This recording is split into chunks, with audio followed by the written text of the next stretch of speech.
Hi வணக்கம் நண்பர்களே. இன்றைக்கி நாம் என்ன பண்ண போகிறோம்னா பொங்கல் பண்டிகை அன்னைக்கு மட்டும் செய்யக்கூடிய இடி சாம்பார் பண்ண போகிறோம். ஸோ அதுக்கு தேவையான பொருட்கள் கொஞ்சம் துவரம்பருப்பு, கொஞ்சம் சிறுபருப்பு, மிளகு, சீரகம், மிளகாய் வற்றல், காயப்பொடி, தேவையான அளவு உப்பு. இப்போ முதல்ல வானிலையை பார்த்து வச்சுக்கிறோம். கொஞ்சம் துவரம்பருப்பு, கொஞ்சம் சிறுபருப்பு போட்டு அப்படி பொன்னிறமாக வதக்குறோம். அதுக்கப்புறம் மிளகு, சீரகம் இதை போட்டு நல்லா வதக்குறோம். இதை கொஞ்சம் வறுத்துட்டு கொஞ்சம் எடுத்து வச்சுக்கிறோம். அதுக்கப்புறம்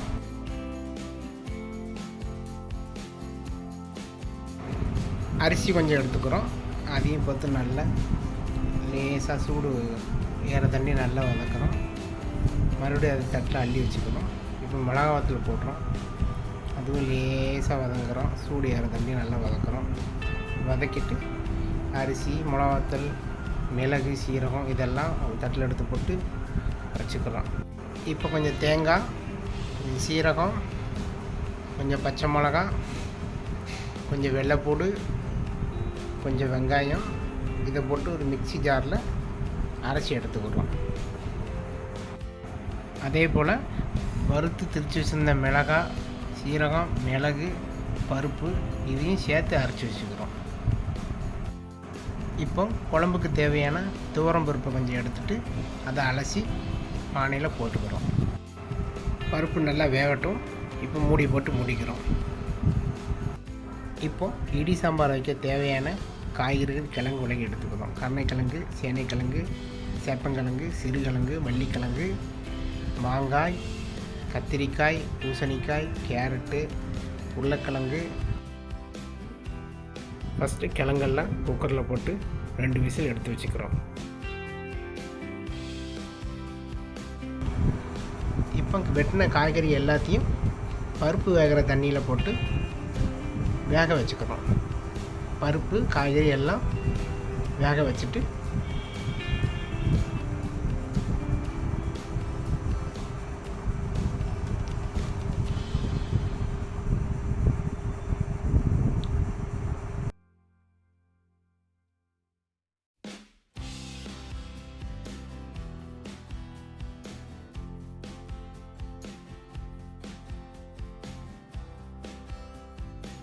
இதுக்கப்புறம் 2 ஸ்பூன் மஞ்சப்பொடி போட்டுக்கிறோம்.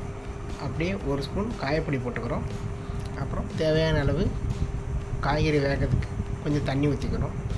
தண்ணி ஊற்றிட்டு தட்டை போட்டு மூடி போட்டு கொதிக்க வச்சுக்கிறோம்.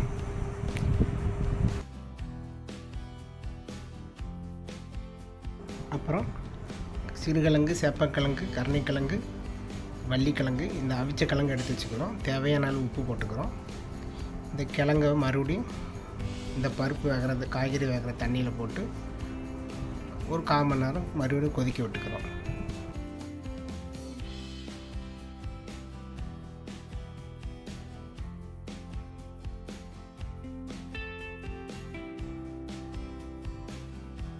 நம்ம துவரம்பருப்பு, சிறுபருப்பு, மிளகு, சீரகம், மிளகாய் வற்றல் இதை வறுத்து திரித்து வச்சுக்க பொடியை ஒரு தண்ணியில் நல்லா கரைச்சிக்கிட்டு அந்த தண்ணியை இந்த கொதிக்கிற தண்ணியில் ஊற்றிக்கிறோம்.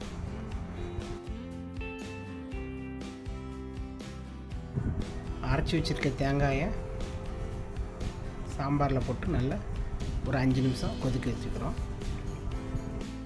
இப்போது நமக்கு தேவையான இடி சாம்பார் ரெடி ஆகிடுச்சு. ஃபைனல் ஸ்டேஜாக தாளித்து ஊற்றிக்கிறோம். ஸோ தாளிக்கு தேவையான வெங்காயம், கடுகு, மிளகாய் வற்றல், வெந்தயம் இதெல்லாம் எடுத்து வச்சுக்கிட்டோம். கடுகு தாளிக்கிறதுக்கு இப்போ எண்ணெய் கொதிக்க வச்சு கடுகை போட்டுக்கிறோம். வெந்தயத்தை போட்டுக்கிறோம். நல்லா பொரிஞ்சு வரட்டும்.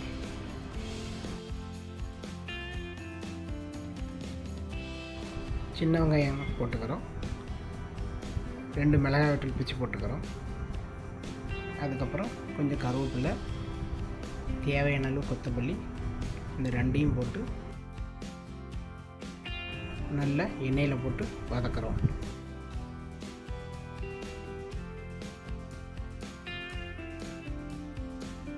இப்போ வெங்காயம், கடுகு, வெந்தயம், கருவேப்பிலை, கொத்தமல்லி தாளித்து வச்சுக்கிறத எடுத்து இடி சாம்பாருக்கு வச்சுட்டுருக்கோம். அதை எடுத்து அதில் போட்டுக்கிறோம். இப்போ நமக்கு தேவையான சுவையான இடி சாம்பார் ரெடி. ஸோ மீண்டும் அடுத்த வீடியோவில் வேறு ஒரு ரெசிபியோடு உங்களை சந்திக்கிறேன். பாய்.